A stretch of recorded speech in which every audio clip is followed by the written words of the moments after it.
Tonight on the Game On podcast, would Adelaide get the job done, but it wasn't pretty?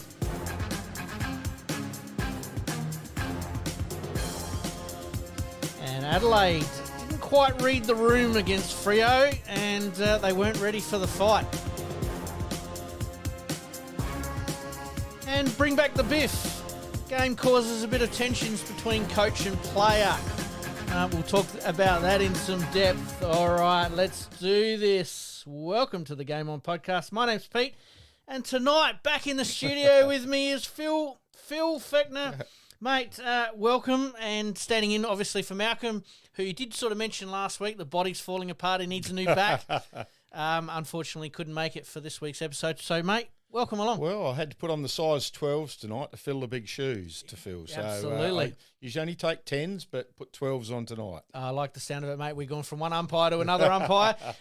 For the people that haven't heard Phil, he's filled in a couple of times when Malcolm's been unavailable, and Phil was an umpire in his own right a long time ago.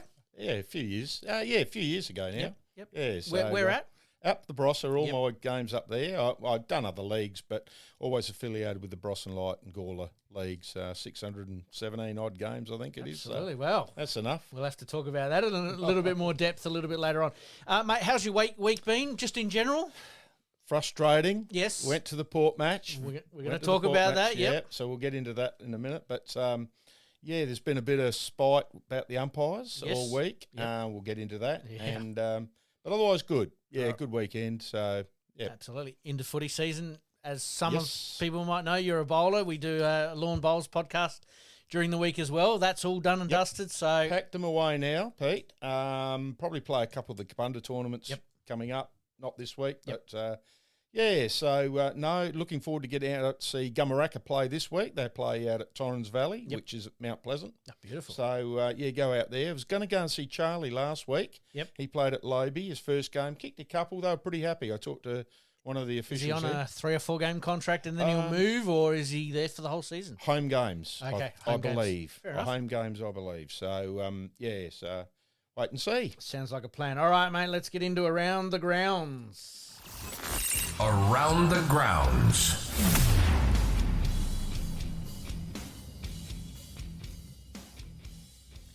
All right, coming up a little bit later in Around the Grounds, we've got the Adelaide United soccer, the SANFL. We'll talk a little bit more SANFL football and the netball, but let's kick off with the AFL as we always do. Since you're here tonight and wearing, obviously, the Port Adelaide jumper, he's got it on. We've got to balance things out here. Let's talk Port Adelaide. They get the job done against North Melbourne, but wasn't as clean as it probably should have been. Now, let's take the umpiring out of it a little bit.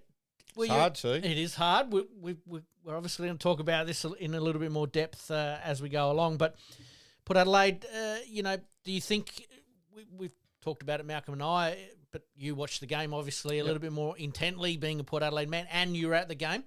Do you think the Rosie halfback, Horne-Francis, or Butters in the middle, or Horne-Francis up forward is the way to go for Port Adelaide? I think it is. Yep. I think it is. And throw him through the midfield every now and then, but he's been fantastic back there. I mean, we lost Houston, obviously, to Collingwood. Yep. And he is just another big key there. He's running through that centre, linking up with Horne-Francis and Butters and et cetera, et cetera. So it just gives the balance a little bit better? Yeah, no, he's very good back there. Yep. Do you see Rosie, we talked about this a little bit, that obviously that was his position during the North Adelaide Premiership. Yep. Do you see him marshalling the troops? Because I see that Aliria and also Radagalia seem to be in better positions, and maybe just that experienced hand down back directing traffic might be why they do look a bit better shape-wise? Radagalia's improved out of sight the last couple of weeks. Always say built like Tarzan, plays like Jane, but he's really he's grown another leg now. He's a lot more consistent. Yep. And Leah's always in our best 4 or 5. I rate him. Yep. And Rosie back there and I tell you, Kane Farrell's improved out of sight. If we can't afford to lose him, and Bergman, Miles Bergman's gone up another key, I think, another notch since Houston's moved on. So I think losing Houston, I think he's in our top 3. He was in our top 3, but losing him perhaps gives a chance for somebody else to step up, and I think they have. Well, I've got it on the run sheet here. Is what are Port lacking to push to regain control of the season? Which they've had a couple of easier matches in the last couple of weeks. Do they need to take a big scalp? Oh, definitely. This week will be a big one. Yep. I haven't tipped. I got to admit, I haven't tipped them. It's always tough in Ballarat there. Yes. It's usually and the Bulldogs are up and about at the moment. Exactly. Bontempelli's up and running again, and so it's going to be tough there. But that's one we could win. Mm-hmm. Sometimes we step up in those ones that you can't. Hawthorn the other week, Yep. I couldn't pick him against Hawthorn, and why they went. The form didn't allow you to. No, that's the thing, is it? No, they were terrible Yep. previous to that. Yep. But it's a couple of big scalps we need. We've got to get the Crows then the week after. So, that'll tell. Is it a case of North Melbourne came to town, I suppose, getting belted in the press, and they got belted again this week in the press, obviously from Kane Corns, but the week before they got belted a little bit with Clarkson and what's going on and why aren't they doing better than what they are and where are they at and so on and so on.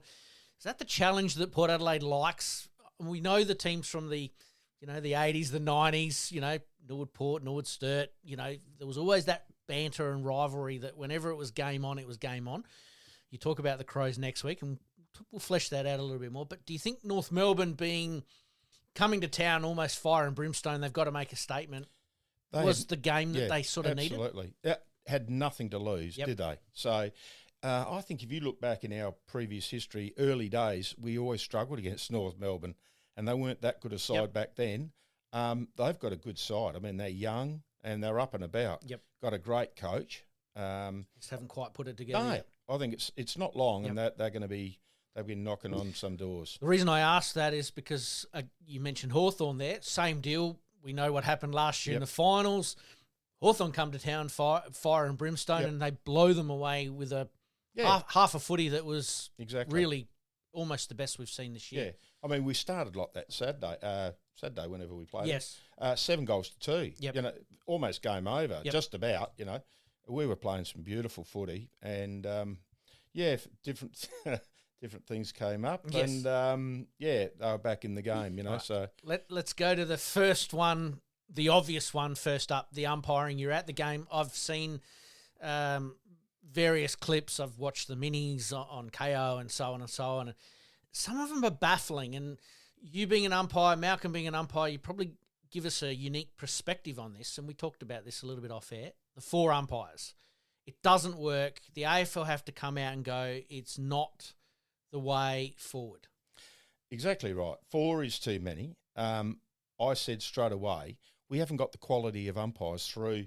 Where are these guys coming from? Yep. I mean, obviously none of them played any Yep. footy because they got no feel for the game at all. Yep. At all. It's all about them. We're going to the footy to watch them. Mm-hmm. And honestly, there's a lot of people getting in a fair bit of strife at that footy, Yep. abusing the living bejeevies out of them. And you got security tapping you on the back every 5 minutes. And, because they are so frustrating. Yep. They're getting too far. They're umpiring from on the boundary line. Yes. And that's because of the 4 umpire yeah, that's system. right. They're too crammed in. Yep.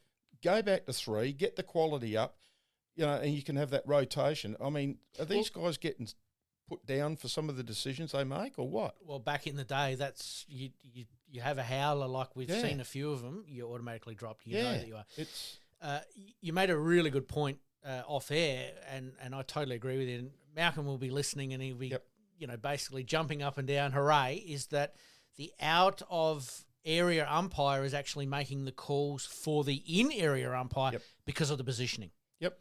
So the AFL are not good at saying that they were wrong, but they've got this one wrong. Oh, absolutely. Totally wrong on this occasion. Absolutely. So this I wanted to bring this one up with Malcolm, but I'll bring it up with you as well. And you've sort of said it in a roundabout way there. When you add more umpires, like we add more teams, because Yep. once GWS, Gold Coast, Tasmania are going to be Yep. coming into the competition, you dilute the pool. You Absolutely. dilute what's going on. So wouldn't it be better to have the 3 umpires umpiring maybe a little bit more and full time? That's a whole nother ball game. We could talk for hours on that. But going back to the 3 umpires in that situation, so that way they can get it right. absolutely. And I heard Well, then it filters down, doesn't it? yeah, it's like anything. The more you add to it, it's not going to be quite as strong. Yep. Like, with Tassie coming in, they're going to need some players. So Port might lose a couple, Hawthorn might lose a couple. Carlton will lose so a it's couple. not quite as good a Correct. comp. Let's Correct. face it. Correct. Well, the umpires are exactly the same. Yep. And they're putting more and more on the field. What have we got? 10 umpires on the field at every AFL match. I mean, that's too many. Let's go back to basics. And this is my big one, and I've been listening to all the on-air radio, is what are umpires actually there to adjudicate? What are the main ones? Push in the back. Well, we haven't really seen that for a couple of years. Holding the ball. Or incorrect disposal, whatever they want to call it. Incorrect disposal. Well, 15 metres seems to be a bit of a guessing game. Obviously adjudicating high tackles. Mm-hmm. But after that none of the other stuff should matter. I know. And Bring it back to the key elements of the game. Pushing the back, holding the ball. Yep. The required distance for running, for bouncing, the required distance for kicking the ball, and head high. That's probably the other one that I think I forgot there. Go back to those basics. Yep. Forget about this rule 26.3.5.6 of got to protect this, and this, and I've got to make sure that I'm in this position. It seems the umpires have forgotten about the actual rules of the game and are trying to be too perfect, and because of the positioning, they're not seeing what really 50,000 other people can see at the ground. Yep. So my thing. I had a theory on high tackle. If Yep. you thought it was high, guess what? It was high. Yep. Pay it. Yep. Pay it. Yep. No one's going to go crook at you if you think, it's the ones they miss are the ones that really gives you the... Let's talk the Port Adelaide game as an example. The Pepper one out on the boundary line where the guy hadn't really marked it. He spoiled it away. Mm-hmm. And he didn't even touch him. He hit the ball out of his hands. Exactly right. And he gets up and goes, what was it for? It's like for a mark. It's like, what? Like, no. That's not. And then the Horn Francis one where he actually disposes of the ball. Yeah, and he got hit high. And he got hit high. And he didn't said I was listening to Razor Ray last night, and he said, he dropped the shoulder. He was turning out of that tackle, and he's hit him high. That's high. That's exactly it's high. Right. Yep. And then he hand passes, and then gets a 50. Yep. I mean, not on. 50, we could go forever on that. There was a few there that was sort of scratching head going, you are over-officiating the game because you are not concentrating and making the basics or the basic decisions, the correct decisions, right there and then. I have a saying with my staff at work, don't die a death by 1,000 cuts. Don't do the little things.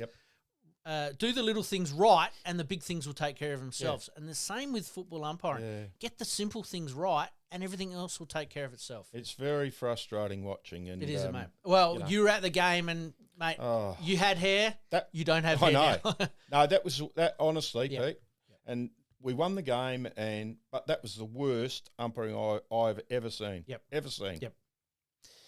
Mate, including mine. It's an indictment of the game. Well played. Let's also talk about North Melbourne very, very quickly. I had this sort of down a little bit later, but the art of coaching. Alistair Clarkson, we'll talk about it as part of this game, but we'll talk about some of the other coaches a little bit later on. Where do you think he's at? Do you think North Melbourne thought they were getting the Hawthorn Alistair Clarkson, or has he had to reinvent himself a little bit? He can't pull a rabbit out of a hat either. He's not a magician. It's going to take time. And I think he said that all along. It's going to be a 3, 4, 5 year deal. I've seen improvement in him. There's no doubt about it. Absolutely. And they've got such a good squad. If they can hold them together, I think, not sure, Jack Darling was a big... Well, that's what I was going to ask. Do you think they cut too hard and now they're having to sort of put those older players in place to make it look a little bit better? I'm not sure he was... I mean, I hardly saw him touch the ball really on with Saturday or Sunday, whatever day it was, Saturday. But anyway, Parker was a big in. He was fantastic the other night. But look, I think they've got... if anybody's going to do it, he's going to do it. He'll get him there. Is it a case of we might see a big jump out of them potentially next year? I know we thought maybe this year, but when you're still adding pieces to that puzzle, I mean, let's let's take Adelaide as an example, and you probably won't watch Adelaide as much as what you would watch Port Adelaide. But let's take Adelaide as an example, is that they had that core group of young guys together for 3 or 4 years and then added Rankin, added Peatling, added, Neil Bullen, and players like that have helped them take that next step. Now, I'm not saying it's a big jump, but it's helped them take that next step. Because North Melbourne really did go quite young and cut harder than probably most teams, is that they are that step behind in adding their pieces to make that happen. And we all know the competition's not getting any easier. No, and it's getting a lot more evenly balanced. And you've only got a team that can improve by 5% and they make a big, big jump. Yeah. You've only got a team that's 5% off and they fall out of, the 8 or, fall out of contention very quickly. So you're a fan of Alistair Clarkson? I think I am. Yep. I am. I think he's the man for the job. You look at Hawthorn, how they started last year and bang, away they went. North Melbourne could do the same. They could finish this season, near the 8 or inside the 8, But I don't think they will. No. But in the next couple of years, they'll be around the mark. So that gets down to long-term sustainability, that you might be going through the pain now, but the sustainable outcome long-term is that they're probably going to be successful for more years. Yeah. A little bit like what Alistair Clarkson did with Hawthorn. Yeah, is that they had that 15-year period where they were very successful. Yeah, they didn't win it every year, but they had a successful period. They went back to what they needed to get at the time, and then they rose back up again. Geelong are a classic example as well. Geelong, I was going to say Geelong. Yeah. They're one that are just, they're always the same, aren't they? Dempsey, where's Dempsey come from? DeConey. Yep. I mean, they just came out of the blue, these guys. Yep. And they're ready-made players. They're ready to go. But they lose Selwood, they lose Hawkins, they lose some good quality players. Zach Tui, they lose some quality, and yet they're still in contention. Yep. They are the poster child, I suppose, of maintaining that rage, I suppose, along like Sydney to a certain degree as well. They've got injury, terrible injuries. I was listening coming into SEN and, their injury list, you take Papley and those guys out. And makes a huge difference, doesn't it? Yeah. Yep. Hard initiation for Cox, and we'll talk about that a little bit later. Exactly. All right, the last one on Port Adelaide before we move on to Adelaide. The Jason Horne-Francis, is it antics, passion, letting the moment get the better of him? And then obviously the confrontation with Hinkley. What are your thoughts, mate? Look, that's the way he plays. He steps over that line. I reckon he'd be the nicest guy off the field. I haven't met him yet, but I hope to. Yep. I think he'd be really good lad off the ground. He gets that, what would you say, sniffs the chalk dust is going over the line and away he goes. And, he's got such a good relationship with Kenny. I know that for a fact. Yep. I know people in the club. Yes. And, sure, he was going to walk off on him, but Butters and Rosie are there to... And, look, he's going to have passion. How much crap did he take from North Melbourne? Absolutely. Booze and ice bars. We're all sick of that. Yep. Let's get over that, So he's going to be... Were you surprised North Melbourne used that tactic? It's silly for them because I thought he was our best. Yeah. I thought he was our best on the other night. Is he one of these players that you don't give the, the raspberries to, so to speak, and the lip is probably what I'm talking about. You give the lip to because he will bite you back probably absolutely. Twice as hard. I mean, Smith for Geelong this year, they've just let him go. You know, I mean, he's had fine after fine after fine, but listening to Scotty, he said, let's just let him go. Yep. While he's playing the footy he's playing, let him go. Yep. Sure, we don't want Horny or Hornet to get suspended or anything like that. We can't afford to miss him.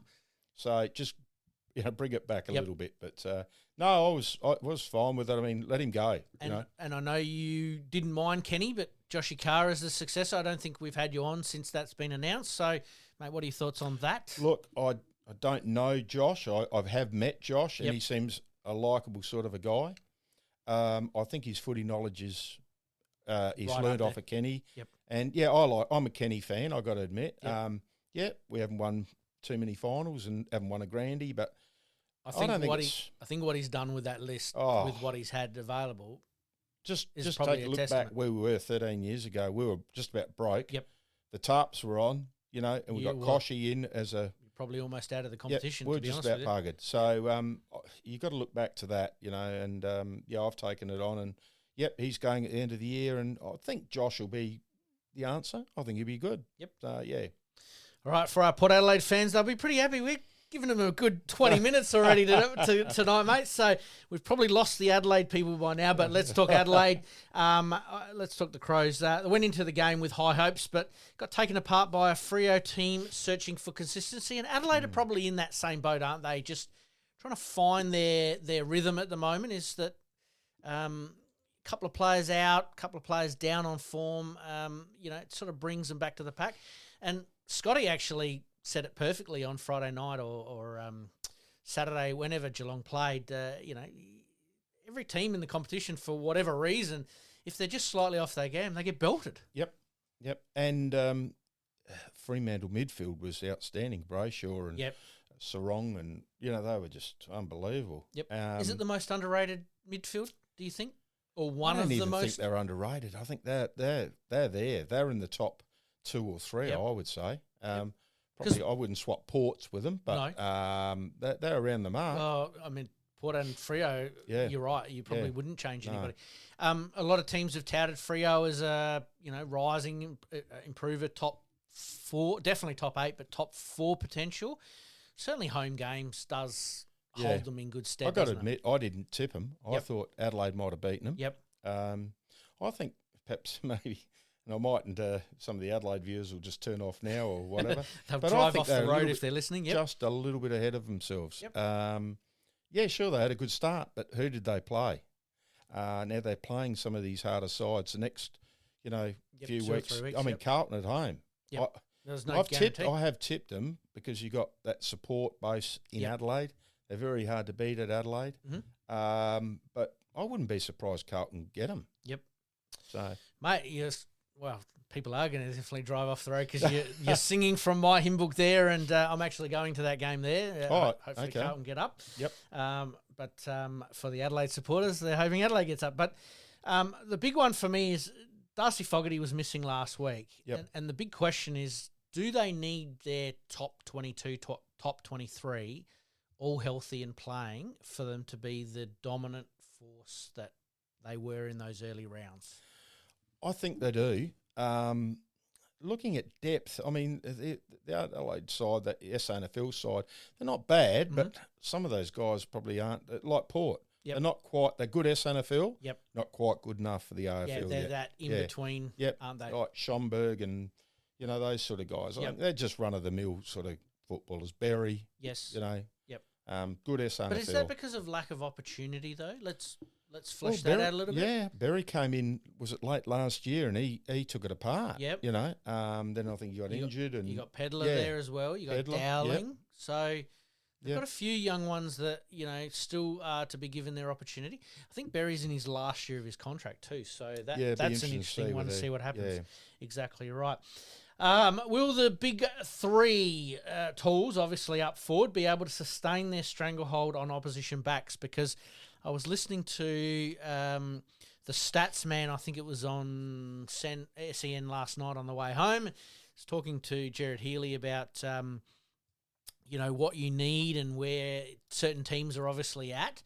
And the Bulldogs is the classic example. Darcy goes down with his injury. Yep. All of a sudden they put on 16 goals. Yeah. And have looked far better and more dangerous without those tall forwards. Yeah, it's hard to believe, isn't it? Because, Darcy was he's outstanding. He was. And I was so looking forward to watching him the other night on Absolutely. TV. And what happened to go down injured. with a crook knee. Yep. So, look, Adelaide, I think Fogarty's their focal point. Thilthorpe he's got a broken finger. Yep. How's he going to go this week? You see him marking one-handed this week at training, but, I suppose they strap it up enough, but I wouldn't could have it jabbed, but... Yeah, it's still broken, isn't it? Does that change their forward line structure in that Thilthorpe maybe plays a little bit deeper? Yeah, he might have to. So then Walker's got a bit more work up the ground to do, and then Fogarty, after not playing last week with a sore shoulder, leaves them vulnerable, doesn't it? And he's not a certainty to play yet, I don't think, is he, Fogarty? So time will tell. you don't want to do your tips until you know No, that's who's exactly in and out, right. really. But anyway. Also in that conversation, they were talking about Adelaide and Collingwood are the two split screen teams as far as when they go by foot, they're third best in the AFL. But if they go by hand a little bit more, they're 15th in the AFL. Wow. And Collingwood are sort of in that same boat.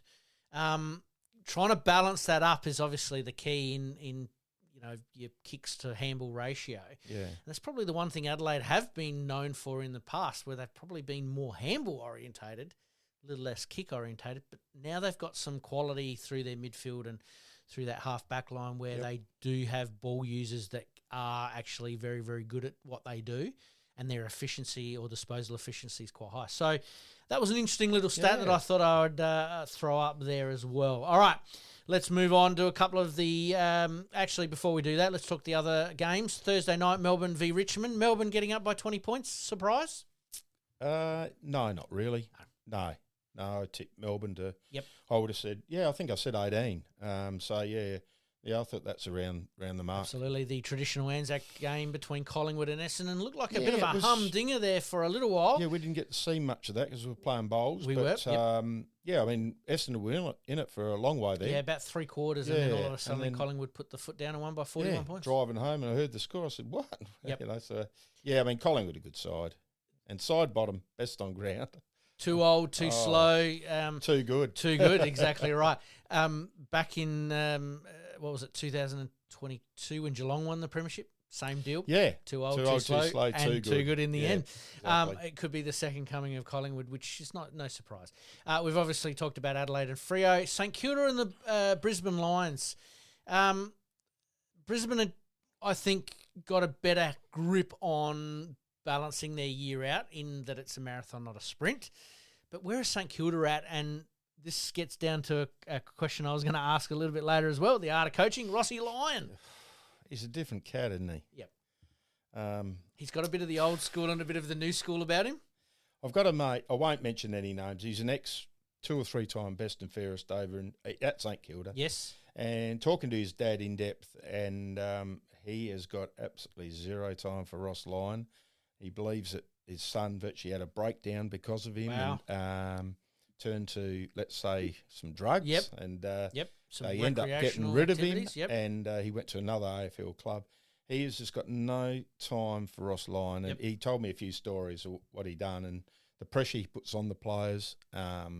It's not very nice. But anyway, look, he hasn't got a very good coaching record, has he? When you look at it. Well, I mean, he's consistent. That's probably that's about it. And he gives you that little bit of hope, but then doesn't do anything. And I think that's where Port Adelaide fans probably got a bit frustrated with Kenny. Yep. Consistent, got you to finals, but just couldn't quite get you there. And I think Rossi Lyon's in that same boat, isn't he? But Brisbane Lions, hard to go past them at the moment. No, I love them. I mean, they'll beat Gold Coast this week. Wow. Yep, all right, we haven't done tips yet, but that's a big call. I'll make that one straight away. Yep. Cute There you go. The Giants going down to the Bulldogs there. Again, like we said a bit earlier on, Darcy out. Oh, gee, what's going to happen? It's actually opened up more avenues for them. Yeah, I know. I tipped the Giants, I got to admit. Was I surprised. did too. Because it was quite comfortable in the end. They kicked right away at the end. So, I mean, you take Darcy out, but you got Bont back. He's a huge, I mean, he's huge. Do you think he'll be at the Western Bulldogs at the end of the year? I think he will. Yep.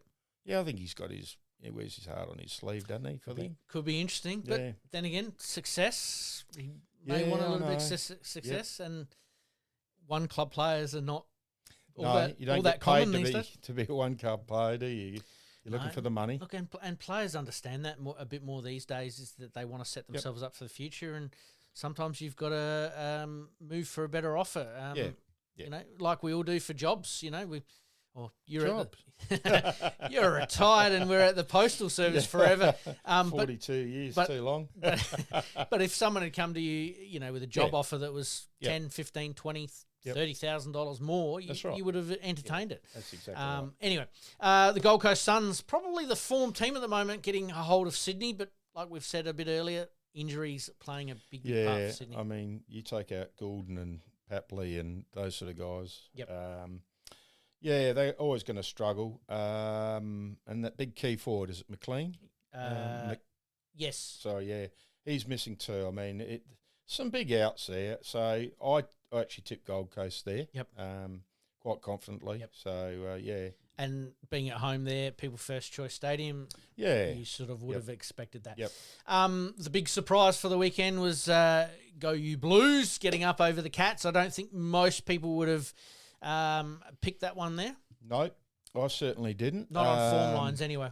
No, Geelong are one of my teams with a tick by their name for this year. Yep. I mean, you're not just going to win every game, are you? So, no. And Carlton are a good side, just have not put it on the board, have they? A few players back. Yeah. Does make a difference. Yep. And like we've said with some of these teams is injuries play a bit of a part. And if you can get your best 22 or 23 on the park, they look a totally different outfit. Oh, absolutely. It's going to be an interesting one this weekend, and we'll talk about that one in a minute. Hawthorn getting up over the West Coast Eagles, but my big one out of that one was, do you think it was showing a little bit of disrespect playing a backman up forward or switching players, from one end of the ground to the other? The under 10 rule where you play a quarter or two down the other end so everyone gets a bit of a touch? Just to tell me who was it? I didn't see much of that game. No, I can't tell you off the top of my head who it was. Was it Sicily again? It might have been another one of their backs that I just can't they wanted recall to try and get the game. some. I didn't see much of that one. Form. Yeah. Yeah, I mean, that's them though, isn't it? They're sort of up and about, and Hawthorn are a different team, so yes, it may have looked a little bit disrespectful, but they do things differently to every other team. Yeah, they reckon that Sam Mitchell was so far ahead of himself with coaching. Yep. He's such a good coach. Yep. He's just got so many ideas and real good ideas, man. And so, do you think some of that came from Clarkson?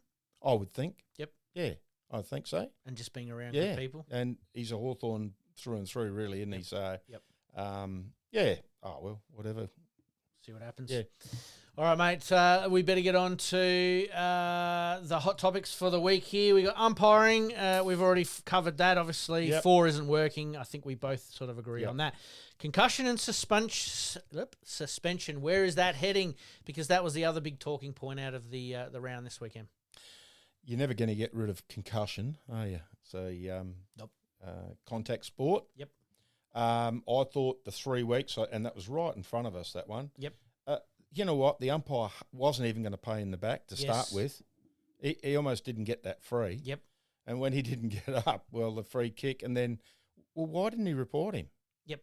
Well, that's the other thing. Why don't they report? On-ground reporting has actually disappeared because they're just going on the vision. Yeah, to me, that's not good enough. I mean, if it's there, report him. Yep.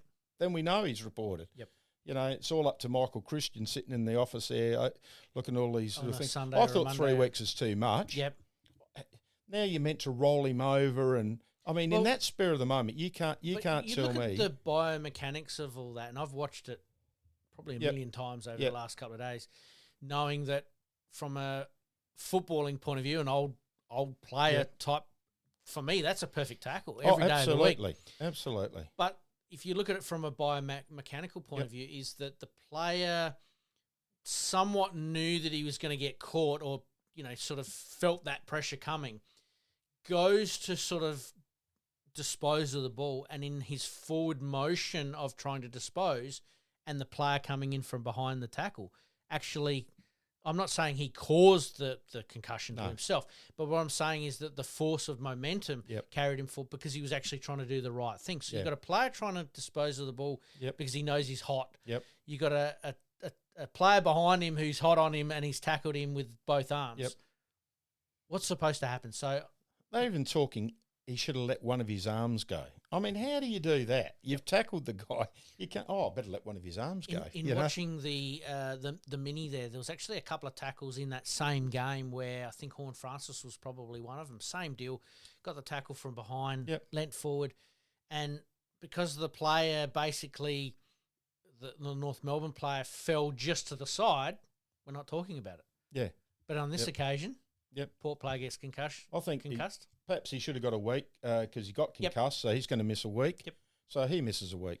I think 3's a bit tough, isn't it? Laura Kane's come out on the radio today talking that I think that they're listening to what's going on.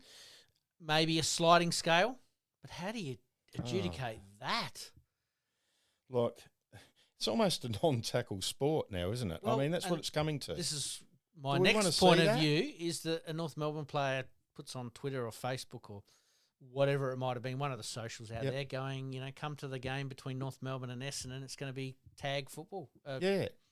Touch footy. Touch footy. Yeah. Yeah, I mean, So is the that what they players want or what? players are frustrated. Yeah. Fans are frustrated. Administrators are not sure what to do next. Mm-hmm. So, yeah, it's a big grey area. I isn't think it? you're just going to have to live with these tackles. Yep. And the suspensions are too high. Yep. Do we go to an American system? And I saw this come up, and I've been over to America, so I sort of understand a little bit with the waivers and everything like that, is that they actually sign basically as part of their contract that they understand that this is a It's gotta contact happen. sport Yeah. and that it is a accidents do happen in these cases, and we will try to mitigate it as much as possible. But they've gone too far left with it, and 3 weeks seems way too excessive. But this is what I don't quite understand. How do you legislate, or how do you try to stop that from happening so you don't get sued down the line? That's exactly right. I just And don't that's get what- it by giving 3 weeks. Yeah. But that doesn't That doesn't matter make any difference. in 10 years' time to that player that That's got right. concussed. Like Sin, he might have headaches now for the rest of his life. Well, that's not going to make him feel any better. No, He because the he guy got 3 weeks. Big deal. I just don't get it. I Yep. really, really don't. I agree. All right, we could certainly go on a bit about that as well. Jamara and the Bulldogs have come to some sort of arrangement, but after a turbulent start of the season, where do you think that's at, mate? Well, they've let him go now, so I guess he gets some sort of payment. I'm not too sure. It's 800,000 he's on. Yep. I mean, he's never going to play, is he? He's obviously got. I'm not too sure what the problem is. Yep. He's a bit to and fro last year, wasn't he? I mean, his best is good enough. Yes. And his worst is just horrible. Yep.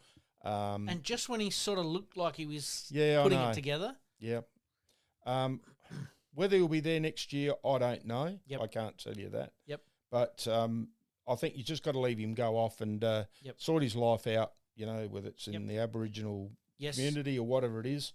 Good luck to him, and let's hope he stays safe. Now- That's the main thing. Now, I know it's a totally different situation, and I'm quite happy for Adelaide fans to correct me if I'm wrong, and I know that it's got nothing to do with anything culturally or anything like that, but Mackesy, top draft player, pressures of football, away from family, et cetera, et cetera. We're expecting these young guys to be ready-made, ready to go. Yep. Doesn't always work out, does it? No, I mean, And it's quite sad, really, when you think about it. for a while there, I didn't think Jamara was going to be Yep. that big player that they thought he was going to be. Yep. And then he's shown glimpses of it, and that's about all it is, isn't it? Just Yes. glimpses here and there. Yep. Like he can be sensational, but Yep. I think you just got to let him go away and get his life in track, and as I said, And stay hopefully safe. he comes Yeah. back to it. Yep, absolutely. All right, let's move on. Last one, mate, before we get into some tips for this week. West Coast in crisis talks. How has it come to this point for such a proud and prestigious club, really, within the AFL, considering they're probably amongst the top 2 or 3 financially? Yes. Yes, they are. How has it come to this? They've lost a lot of players, haven't they? Like age players like Herney and these guys have all sort of retired, and they sort of retired. There's 3 or 4 of them in the same year. Yep. That hurts you. Yep. I mean, Is it list management when it comes to that, in not I don't think foreseeing that? Yeah, it's not the coach. I don't believe it's the coach. I don't think he's got the stable to No. put. You know what I mean? Yeah, I do. Was it 2 years ago? They were playing waffle players that they didn't even know. Yes. Because they didn't have enough on their list. That's right. So they had top-ups out of the waffle that, Yep. I mean, that's how bad it was going So do you for think them. Adam Simpson was hung out to dry? I think so. Yep. I think he was the man for the job.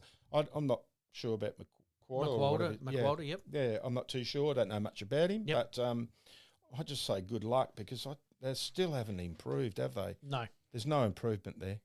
And that's going to be a long burn for them. I mean, you think North Melbourne fans are frustrated. West Coast fans must be equally frustrated, but they still turn up and support their team, and that's really what it's all about. Yep. All right, mate. Everyone's been waiting. They've waited long enough. Let's get our tips for this weekend. Essendon v North Melbourne, Thursday night blockbuster. Essendon for me. I reckon about 3 goals. Okay. Yep. I like it. Essendon for me, but only just. I think it's going to be down to the last 5 minutes of the last quarter to decide it. Whether it's 2 or 3 goals, I don't know. Friday night, St Kilda v Fremantle. Fremantle, I think. I'm going to go St Kilda because it's at Marvel.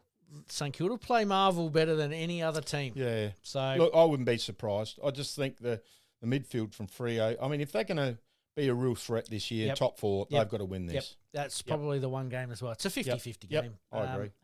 The Western Bulldogs v Port Adelaide at Mars Stadium. I haven't tipped Port. Yes. I should have. I don't always tip Port. No. If I think it's a danger game, I think we could beat them. There's no doubt about it. Yep. This is one that we could win, but I'm going to tip the Bulldogs. Yeah, Bulldogs for me, but only because they know Mars Stadium like the back of their hand, and they're actually playing some pretty good football. Yeah. Port are playing okay football, but I reckon the Bulldogs are playing some pretty good football at the moment. All right, Adelaide v Carlton. I have tipped Adelaide. Yep. I must admit I had a little tick by Carlton early on last week. Yep. But I just think the 50,000 Crows supporters, I better not say what I was going to say. 49,499 because I'll be there supporting the Blues. Wouldn't be surprised though. There's another tough one. Yep. For me, I think Adelaide got a little bit of a wake-up call last week. Carlton are obviously on a bit of a high after beating Geelong. Yep. But I think that can work both ways. Carlton might just relax a little bit. Adelaide might sharpen up a little bit. So I think it's going to be a real humdinger of a clash. Yep. This one here is probably, for me, apart from the Adelaide-Carlton one, game of the round, Collingwood v Geelong. I'm going Collingwood. I just like what they're doing at the moment. You got the Dacos boys up and about. Yep. Obviously, side bottom, Pendlebury. Yep. You know, how long are these guys going to play? I mean, they're getting better like a wine. Yep. You know, so... No, I'm going. I think I'll go Collingwood. Yep. I'll go Collingwood as well, but it won't surprise me if Chris Scott gets some up and about. West Coast Eagles v Melbourne. Melbourne for me. Yep. Sydney v GWS. GWS for me. GWS for me. Hawthorn v Richmond. Hawthorn. And probably the one everyone's looking forward to this one is the Q Clash. Who would have thought that apart from probably Carlton Collingwood, Carlton Essendon, Collingwood Essendon, Adelaide Port Adelaide, we know there. Sydney and GWS sometimes can be a big one there, but Brisbane v the Gold Coast Suns. No, I think I mentioned it earlier in the show. I'm going Brisbane. Yep. Again, wouldn't be surprised if the Gold Coast... Hardwick's got something, and he's got something special. So do you think the old dogs have got too many tricks for the young dogs? I think so. Yeah. Yep. You got your Rainers and, Lockie Neal. Yep. I mean... Yep. I'm going to tip an upset here, and I'm going to go Gold Coast, but I'm really looking forward to sitting down on Sunday night at Sunday 10, night? Yeah, 10 to 7. Beautiful. So the weekend's done, dusted. Yep. Don't want to think about Monday. This will be a good game to watch. All right, mate, we better take a very quick break because we have well and truly gone over time. But coming up, we've got Adelaide United relying on a couple of results to go their way to make the finals. The SANFL will take a quick run through of the SANFL Anzac Day games. And the Thunderbirds are back in action.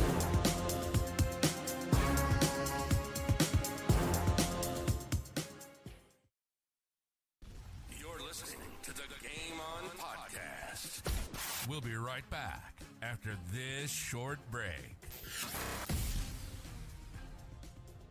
Sport. We love it and we live it here at INTERSPORT. We are the heart of sport in our local communities. Family owned and operated, supporting local clubs and the community. INTERSPORT has all the latest products for major brands like Nike, Asics and New Balance at the best prices. Come visit us in store and see why we're your trusted sports experts. INTERSPORT, the heart of sport.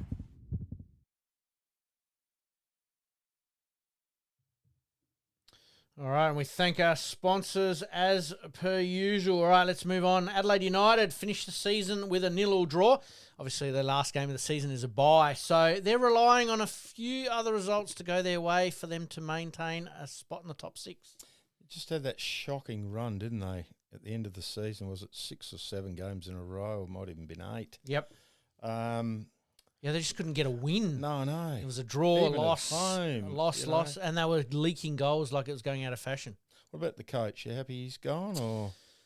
I'm not sure. I think he developed a lot of young players. I'm actually not as happy as what some people might be. I think that it was a short-sighted decision. That's probably where I'm at with it. What about you? Yeah, no, I liked him.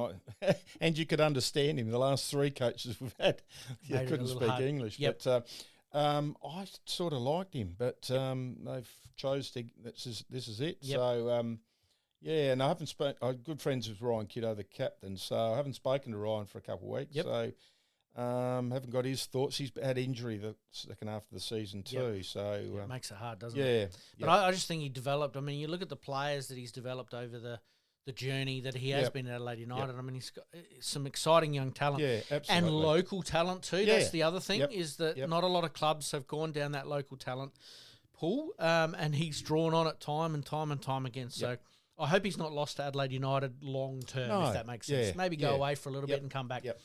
And work with some of the juniors, development coach like or something. Sticking with soccer, I don't have the information up here in front of me, but the Lady Reds, the women's playing off in a semi-final, I think it is. Yeah, first time, isn't it? Yeah, first time. Yeah, made the finals, and absolutely good luck to them. And hopefully we can get another Adelaide team up and about, and that'd be great for for them as well. What's a pass make for this season, do you think? Was it playing finals, if they do end up playing finals?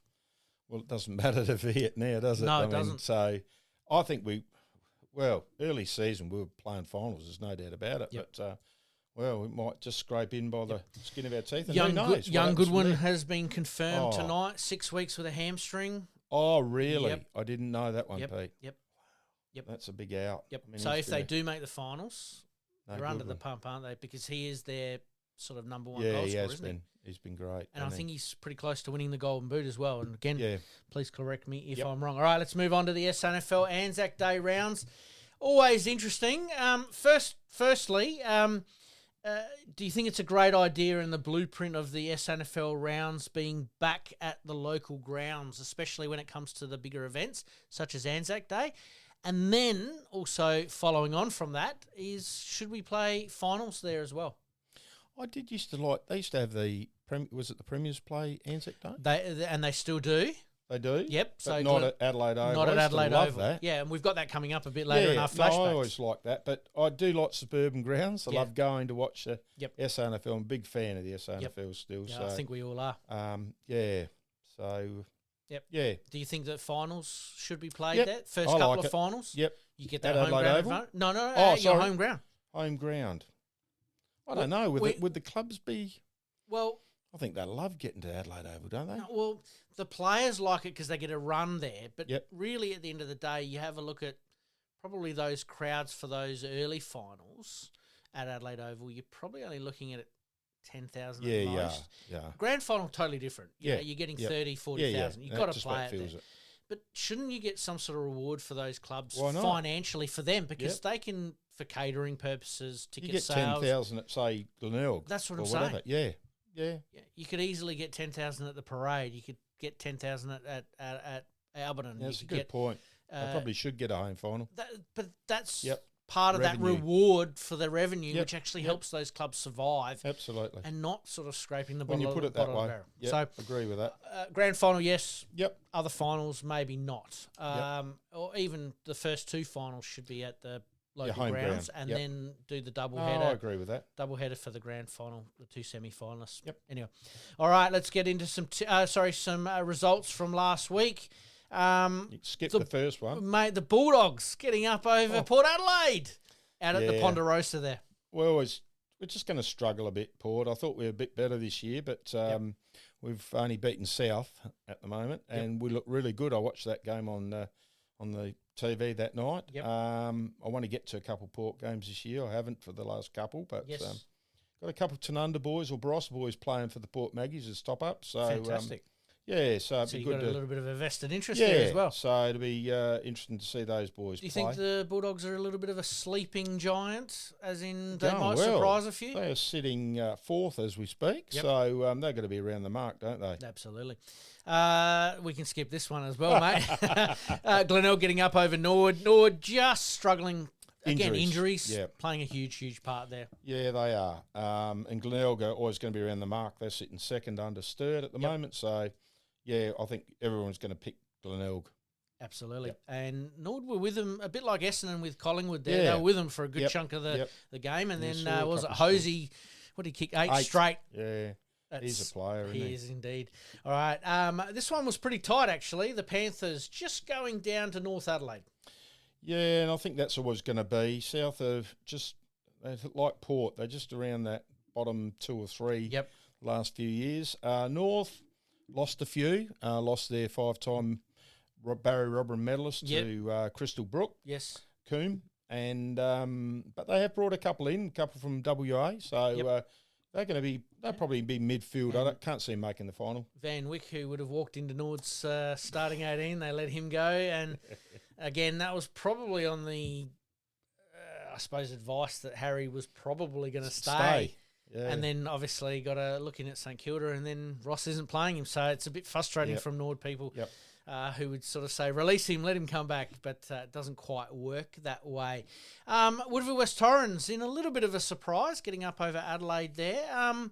Some good football played by Woodville at home there, but Adelaide, a couple of players down as well. And you get form. That's right. You get a few injuries up top, and it obviously hurts your SANFL. So they had a couple extra top-up players I saw this week. Yep.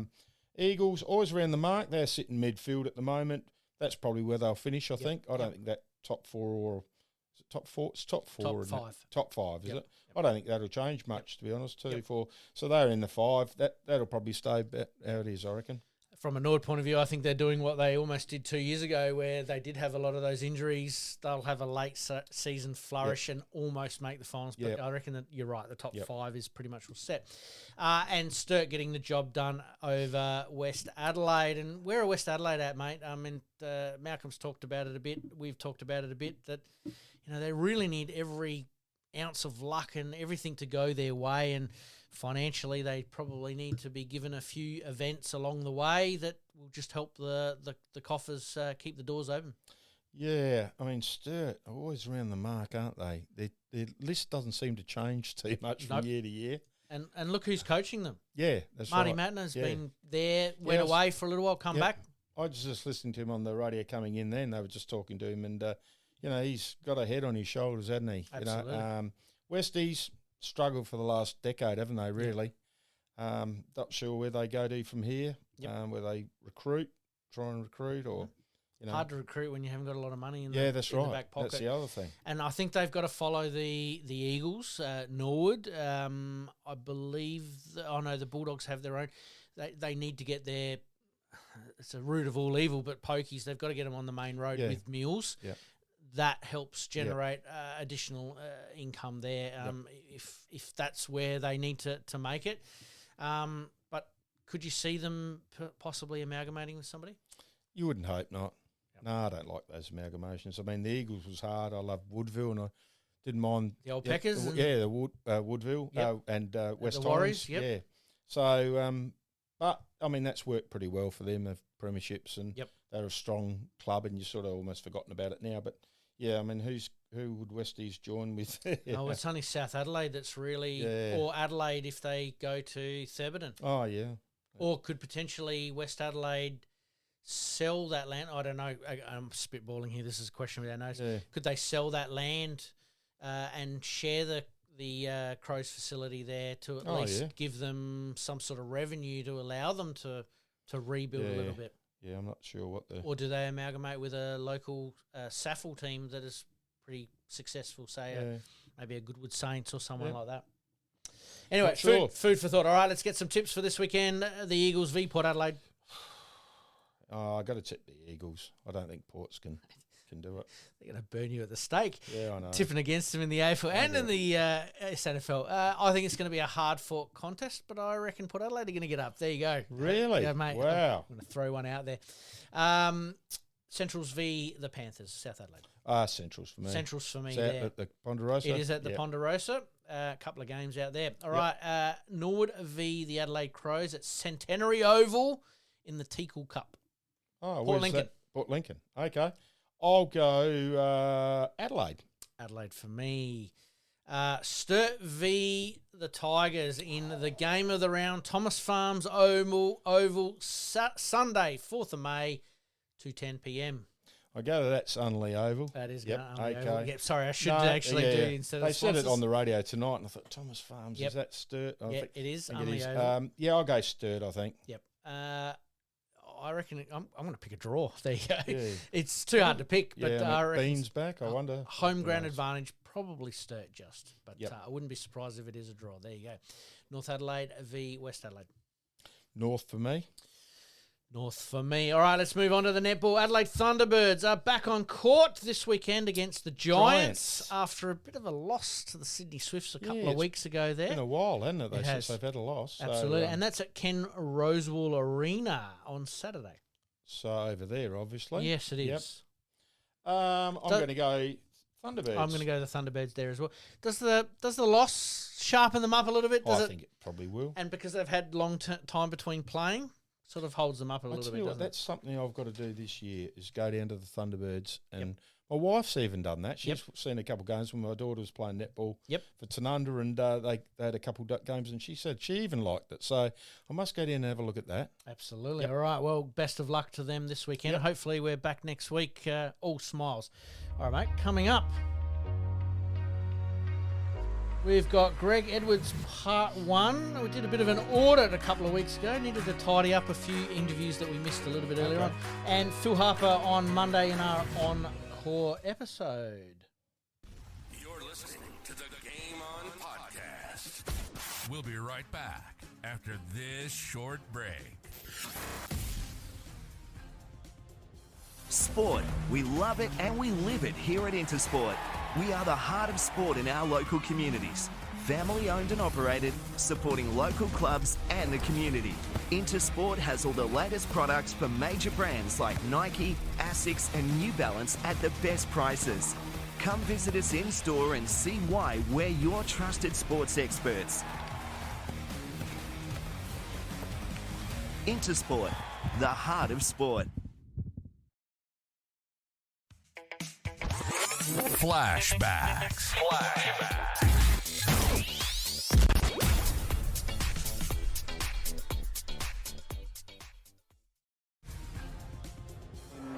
A tough nut. This fellow's done well. Morgan out of the middle to West, who has had a sluggy start to the 98 season. Back to Clements, a worker today for the Redlegs. Keating and Ambrose go hard at it, the two number 18s. It's a dead heat and an umpire bounce.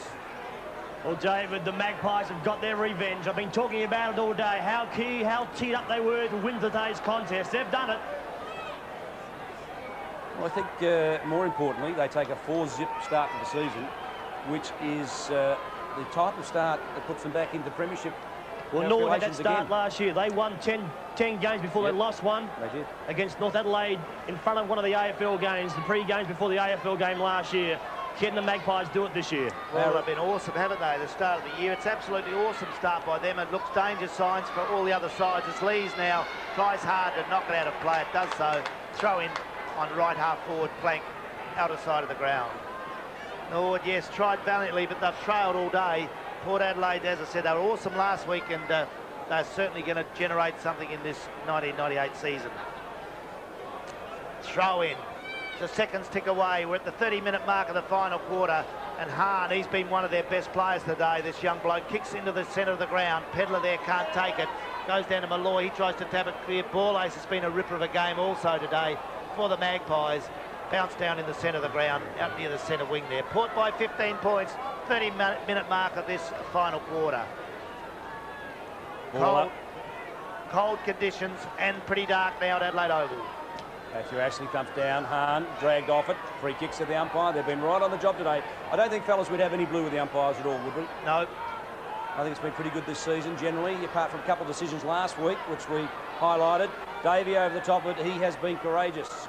Obst off a wing has worked pretty hard, and West really has had a sad day in terms of scoring goals, and really that's what he's there for. Pullman Allen just finishes it off with Pascoe. The ball stayed inside the line, it was clever. Recovers and drives it back. There's a whistle blown and a free kick behind play. Yeah, Gary McIntosh just had a little bit of a confrontation with Brian Lees. My best on ground today. Kick goes into the half-forward line. It's all the Magpies now. It's all over. And it certainly is a 15-point margin. Port Adelaide have won by 15 points in a great display. Extra time. Big finish.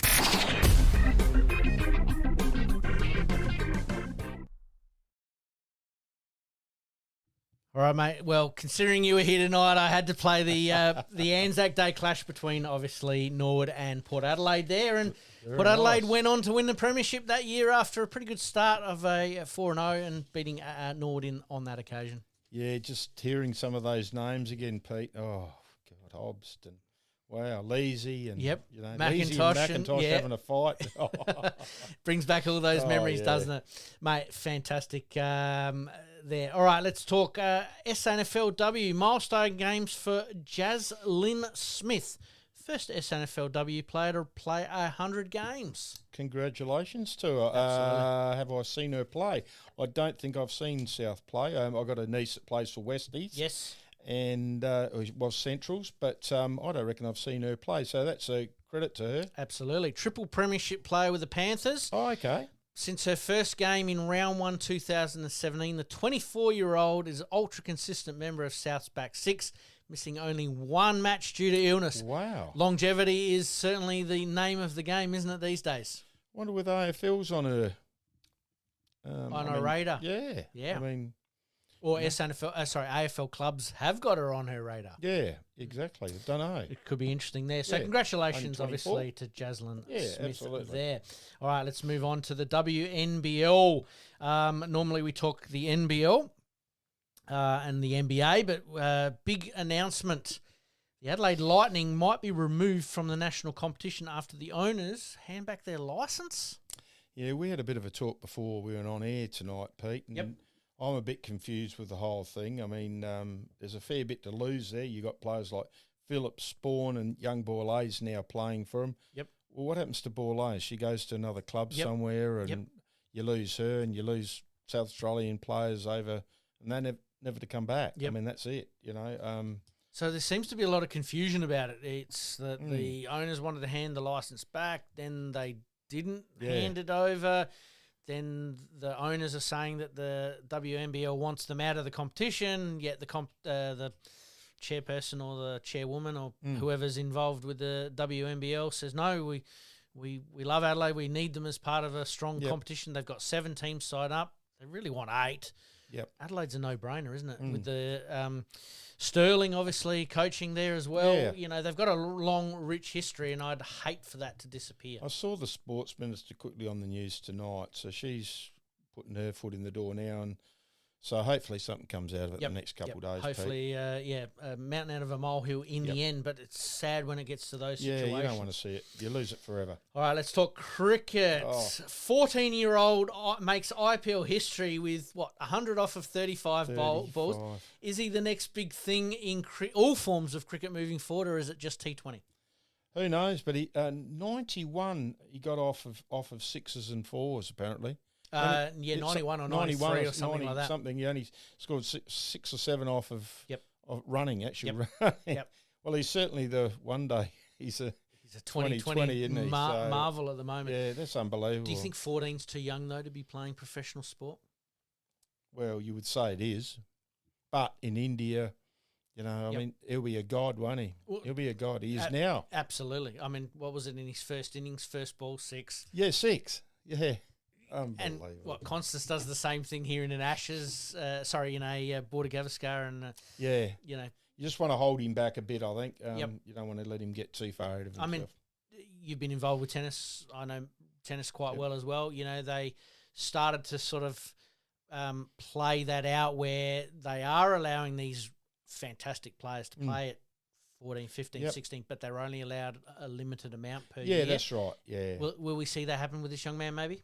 Or will they just use and abuse and play him too much? I think they will. In India, they will. Yep. Yeah, I think he's going to be a guide who'll be the next god over there, I think. So. Could be following in the footsteps of Tendulkar, who started at 16 as well. I mean, yeah. Anyway, staying on cricket and tennis a little bit here is, could we see a tennis-style Grand Slam schedule for T20 and build the test and one-day schedule around these major tournaments? So, obviously, you know, Melbourne being part of it, or say Australia as the continent, India, England, and maybe the US. Obviously, they're trying to break in there. Big market, obviously, when it comes to that. And the T20 World Cup was played there this year. So is there a possibility that they could, you know, scrap the entire schedule and start over again with a tennis-style Grand Slam format? Yeah, I suppose I mean, I haven't ever thought about it, to be honest, Pete. Well, it was something that was brought up, and I thought that's actually quite a good idea. Probably is. Yeah. When you think about it. Yep. Considering the T20 is where I suppose the money is. Yeah. Could you get these franchises travelling around from continent to continent to continent and playing, obviously, in those conditions with a local flavour to it? Well, I guess you can. You can do anything.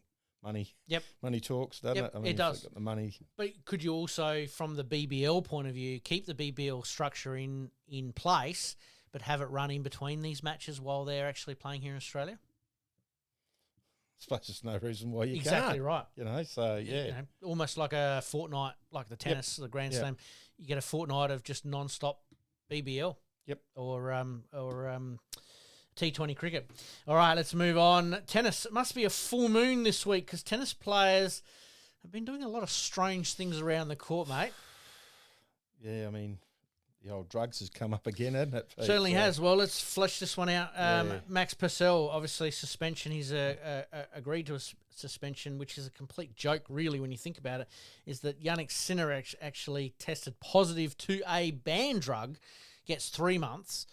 Purcell, yes, he did test to a to a substance that is actually allowed, but it was exceeding the limits that he was supposed to have. And yet he gets 18 months. So what was he? Was he injured and took something? No, I think it was just part of his recovery. Oh, okay. And what about Sinner? Is he? I think that was a bit of an injury. Part of the injury process that a member of his staff gave it to him unwilling or unknowingly. Yes, all right. There's a little bit of a grey area there, but Purcell actually did the right thing and came forward himself and said, I think I've got a little bit of a problem. And he gets that 18 months for it. Yeah, I can't work it out, Pete, to be honest. Is it Swiatek? He got a month. Swiatek? Yep. He got a month as well. Yep. So was he the same sort of deal? Yep. She was, yep. Oh, sorry. Yep. Yeah, the name didn't ring a bell. No. I looked it up today and had a look, but yeah.